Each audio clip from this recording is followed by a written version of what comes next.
How have the elections affected you? Um, Uh, Um, um,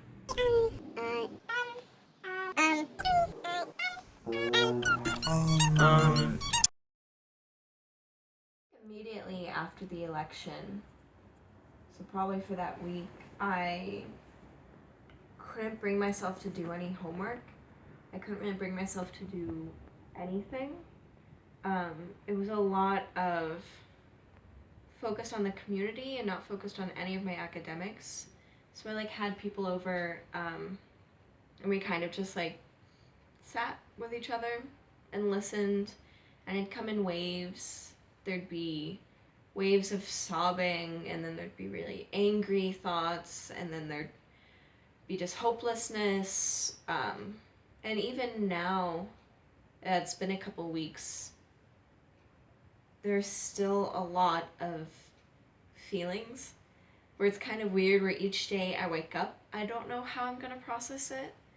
I've definitely been struggling with depression, and so that started well before this election. But when you see so many people in the country are so willing to throw away who you are as a person and everything that you care about,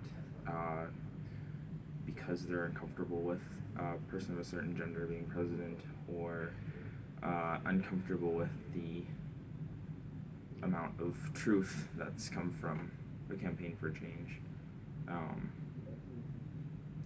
it kind of felt like my life was on a referendum. coming out around this time when it's revealed that the nation's demographic is more conservative than I thought, it feels very much like I'm very exposed. Like, I feel like that show, Naked and Afraid, I feel like I've been dropped into this scary landscape, and I'm just kind of naked and not sure if I'm safe or not and if I'll survive. And there's a lot of fear that I feel. And I know that people are saying you shouldn't be afraid, you should fight, but I feel like I still need to process that fear.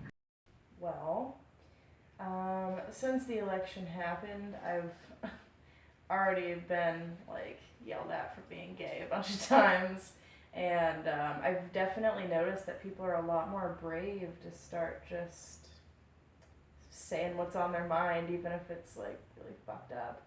Um, and especially considering the place that I live, there was a lot of people that were celebrating the night of the election, and it got really rowdy and really violent really quickly. And there was a lot of people, there was these people that burned a flag, but it wasn't the American flag, it was a rainbow flag. And it just got really intense really quickly. And then after I sort of absorbed that, the first thing that I thought about was the ACA, and the thought of the Affordable Care Act getting repealed scares the shit out of me. And it's not just me. It sort of went through several different emotional stages. So I guess the first stage was hubris. So the day of the election, before any of the polls had closed or anything like that, I called my congresswoman. God, this is so embarrassing. I called my congresswoman to be asked to put on the list for inauguration tickets because I was so confident that we were going to win. Mm-hmm. And then the results sort of started to come in, and eventually, gradually, as the night went on, it just kept going down and down and down, until finally just, I don't know, like a numbness set in. It's hard to reassure anyone and say it's going to be okay, because you don't know that, you don't know, you can't say that it's going to be okay and you're safe. You almost can't reassure people. And so, I don't know, I just felt really responsible, it was my fault and I could have done something to prevent it. And now, so many people in my community, in the dream, have to be affected by that, and I have to be affected by that. And it was defeat, it was sacrificing. And I found myself getting angry and more judgmental and more hateful towards individuals with privilege, towards men, for example, where I meet a heterosexual straight man and I automatically cringe. And I'm like, I don't know if it's really worth dropping my time because he's probably going to turn out to be a sexist asshole. And I don't want to be a man hater. I have tons of lovely, lovely straight guy friends. But they are not in Arizona, and I don't have regular contact with them, and they haven't been as loud as the hateful people. As the hateful people that have come out of the woodworks are much louder and more aggressive, and you see them, and so it's easier to get caught up in this mentality of like all men or all Republicans or whatever it is. And this is new for me since the election, but I know this is not new for other marginalized groups. I know this can't be new for any of my undocumented friends that have that fear of being deported. This can't be new for any of my black friends that are worried about being shot. This isn't new for any of my trans or non-binary friends that are struggling with their identity and having their identity recognized. And so as much as I am now fearing and have anxiety about my own personal life, a lot of my terror comes from fear for my community. And not just fear for my community as a queer woman, but fear for the people that I've met that this will do horrendous damage to. There's definitely like moments of sheer panic, especially thinking about my friends I have a couple friends who've been in this country since they were 3 or 5 or 7, and to have their entire lives ripped up and moved to a country that they don't remember. And additionally, like, my ability to interact with them on a day-to-day basis, or even on a biannual basis, is seriously in question. And then also questions about my future, like, am I gonna have to go back in the closet? Like will my family turn me in for doing refugee work, as I know I do?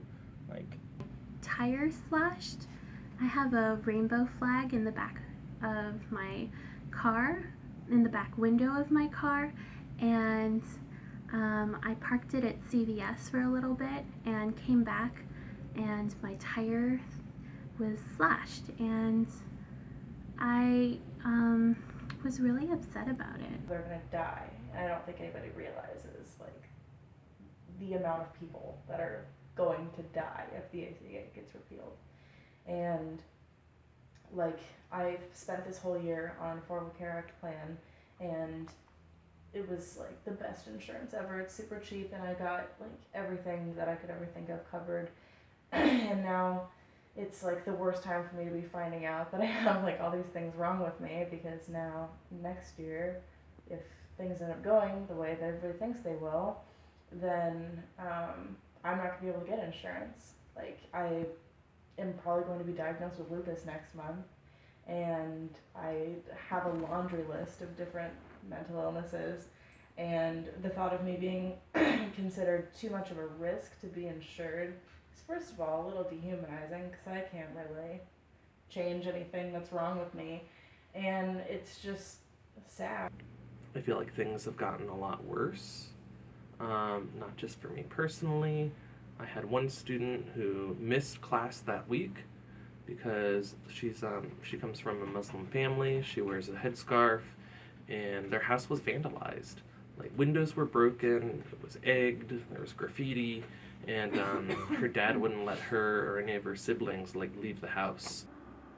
Some people sacrificing their religion, but also sacrificing the freedom of religion, because I don't necessarily identify with any religion, but I want to feel free to, you know?